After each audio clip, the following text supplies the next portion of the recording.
Hello everyone, Shri IAS academy में आपका स्वागत है। जैसा कि आप जानते हैं कि श्री आईएएस एकेडमी ने आंसर राइटिंग सीरीज शुरुआत की थी, जिसमें ऑलरेडी हमारे 140 पार्ट आ चुके हैं।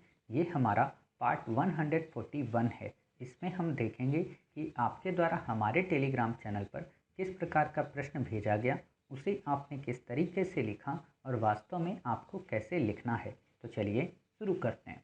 जैसा कि आप देख रहे हैं, ये प्रश्न आपके द्वारा हमारे टेलीग्राम चैनल पर भेजा गया। तो सबसे पहले हम ये देखेंगे कि आपने अपने इस प्रश्न के उत्तर को किस तरीके से लिखा और वास्तव में आपको कैसे लिखना चाहिए था। तो देखते हैं, आपका प्रश्न है, प्राचीन भारत के इतिहास के स्रोतों की समीक्षा कीजिए, इनकी प्रामाणिकता पर भी टिप्पणी कीजिए। काफ़ी अच्छा प्रश्न है। आपने लिखा है, प्राचीन भारत के इतिहास का अध्ययन के स्रोतों के तौर पर प्रमुखता इन दोनों पुरातात्विक साहित्यिक स्रोतों पर ही निर्भर है। कहीं से हमें प्राचीन काल की इन्हीं से हमें भारत की राजनीतिक, सामाजिक, आर्थिक एवं सांस्कृतिक परिस्थितियों का ज्ञान होता है, जो कि निम्न है। स्रोत: अभिलेख, स्मारक, सिक्के, मूर्तियाँ, चित्रकला, मुहरें। साहित्यिक में भारतीय साहित्य, विदेशी साहित्य, धार्मिक, धर्मनिरपेक्ष, संगम। उपरोक्त आरेख के अनुसार पुरातात्विक स्रोतों के बहुत से अभिलेखों से हमें कालक्रम की सटीक जानकारी मिलती है, क्योंकि इनमें संशोधन की गुंजाइश नहीं। तो वहीं साहित्यिक स्रोतों से सटीक व्याख्या भारतीय इतिहास की हमें प्राप्त होती है। इसी क्रम में स्मारकों, सिक्कों एवं मूर्तियों में सांस्कृतिक विरासत एवं तत्कालीन अर्थव्यवस्था की स्थिति स्पष्ट होती है, और साहित्यिक रचनाओं जैसे वेदों, पुराणों, उपनिषदों, महाकाव्यों, बौद्ध व जैन साहित्यों से समकालिक धार्मिक स्थिति एवं धर्म, अर्थ, काम, मोक्ष की संकल्पना का ज्ञान होता है। हालांकि गहराई से अध्ययन किया जाए तो ये दोनों स्रोत कभी कभी एक दूसरे के प्रतिस्पर्धी नजर आते हैं, क्योंकि पुरातात्विक के अंतर्गत अभिलेखों में राजा का यशोगान ही नजर आता है, तो साहित्यिक के अंतर्गत रचनाओं में जनमानस से बहुत दूर सिर्फ अतिश्वेतपूर्ण रचनात्मकता नजर आती है, जो कि इन्हें सीमित करती है। उपयुक्त विवरण से ये स्पष्ट होता है कि वैदिक काल में साहित्यिक साक्ष्य की प्रधानता नजर आती है, तो मौर्य काल में साहित्य के साथ पुरातात्विक स्रोतों की समानता दिखाई देती है, और इसी दिशा में मौर्योत्तर काल में वैदेशिक कृतियों की प्रधानता। इसलिए वर्तमान संदर्भ में इनकी प्रामाणिकता की जांच के लिए अभी और गहन अध्ययन की आवश्यकता है। साथ ही उत्खनन के क्षेत्र में अनुसंधान को बढ़ावा एवं प्रोत्साहन की जरूरत है, जिसमें तथ्यों और तर्कों के मध्य सही वैज्ञानिक परख विश्लेषण किया जा सके। देखिए, आपने ना पूरे के पूरे उत्तर को केवल उन्हीं शब्दों के प्रारूपों में गढ़ दिया है। यहाँ पर आपने तथ्य का उपयोग ही नहीं किया। आपको ऐसे प्रश्नों में तथ्य का उपयोग करना अति आवश्यक है, तभी तो आप सिद्ध कर पाएंगे कि इनकी प्रामाणिकता कितनी सही है और कितनी गलत है। जैसे आप क्या कर सकते हो, इसमें हर एक उससे कई सारे स्रोत ले लो।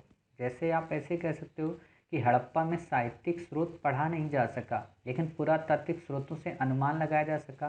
जैसे मोहनजोदड़ो, ठीक है, हड़प्पा से, ये सारे क्षेत्रों का आप उल्लेख कर दो।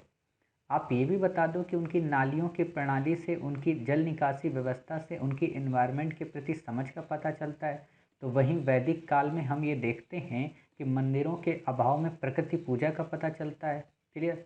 हम फिर आगे बढ़ जाओ मौर्य काल में, कि अशोक के अभिलेखों से हमें मौर्य साम्राज्य की सीमाओं का पता चलता है, तो अर्थशास्त्र से हमें वहाँ के समाज की व्यवस्था का पता चलता है।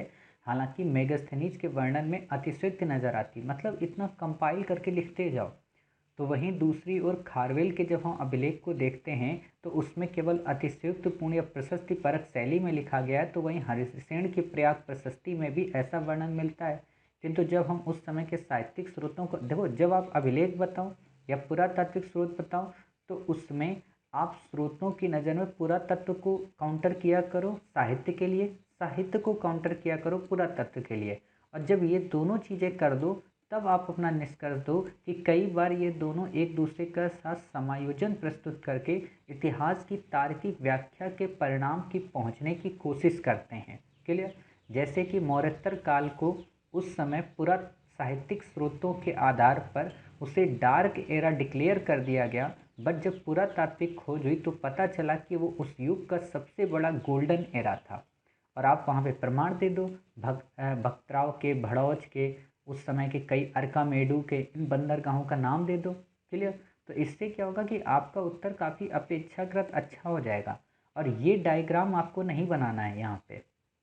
देखो, हमें कहाँ पे कौन सी चीज़ किसको देनी है, ये भी एक चीज़ का ख्याल रखना है। जैसे आप ये हमेशा ध्यान रखिए कि जब मान लीजिए आपको हमने खाना परोस कर दिया, तो खाना हम आपको बाद में दें और पहले आपको खीर दे दें, तो आपका खाना टेस्ट नहीं रहेगा खाने में। तो इसीलिए कहाँ पे ये खीर हमें देनी है, ये भी ध्यान रखना है। अब आपने यहाँ पे एग्जामिनर देख के समझ जाएगा कि आप इतने स्पेस को खपाना चाह रहे हो, इसलिए आपने ये डायग्राम बना दिया। वो आपसे ये डायग्राम पूछा ही नहीं है, आपको इन्हीं डायग्रामों को एक्सप्लेन करना है। क्यों? क्योंकि शब्द हमारे पास काफ़ी कम है, या फिर आपकी लेखनी इतनी परिष्कृत हो कि इनको भी आप जब करें तो अभिलेख में आप लिख दें कि हाँ अशोक का अभिलेख, हाथी गुम्फा का लेख, स्मारक में आप लिख दें मोहनजोदड़ो के भवन, सिक्के में आप लिख दें कुषाण कालीन या पार्थियन पहलों के सिक्के, मूर्तियों में आप लिख दें कासगंज की मूर्ति, चित्रकला में आप अजंता एलोरा लिख दें। अगर ये आप संक्षेप कर देते हैं तो फिर और अच्छा हो जाता है। बट अगर आप ये नहीं करते हैं तो फिर आपका ये फ्रेम किसी काम का नहीं है। और जब आपने अगर इसी फ्रेम में ये सारी चीज़ें इंक्लूड कर दी, तो आपको एक्सप्लेनेशन करना है और उसको तर्क और तथ्य के धागे से बस बुन देना है। और जब आप उसे तथ्य और तर्क के धागे से बुन देंगे तो आपकी शैली में प्रवाहवान होना चाहिए। क्लियर?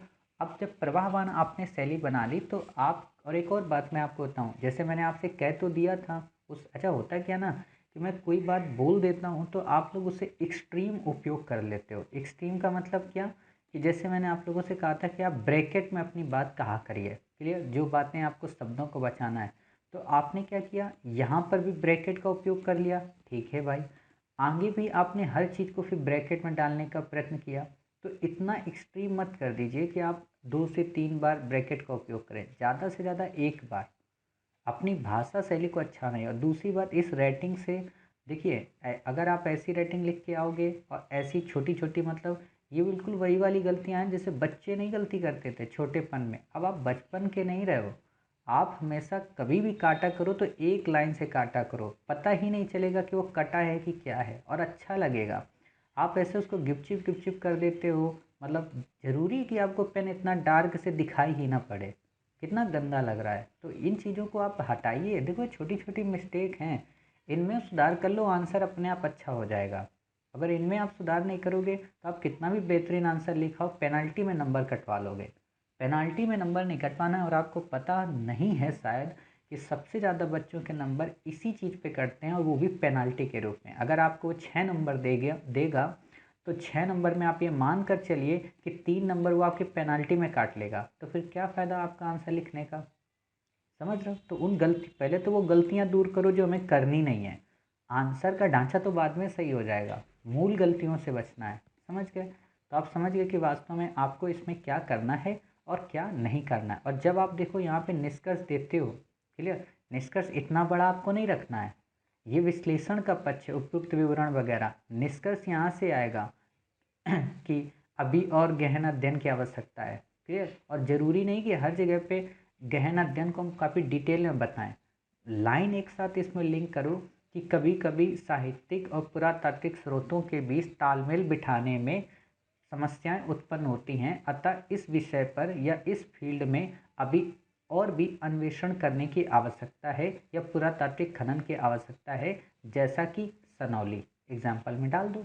क्योंकि अभी जैसे उसमें खोज हो रही है तो अब पता चल रहा है कि वैदिक कल्चर उस समय का कैसा था, कैसे सारे फीचर थे। तो एग्जामिनर को लिंक कर जाएगा कि हाँ आपने सही से ऐसे लिखा है।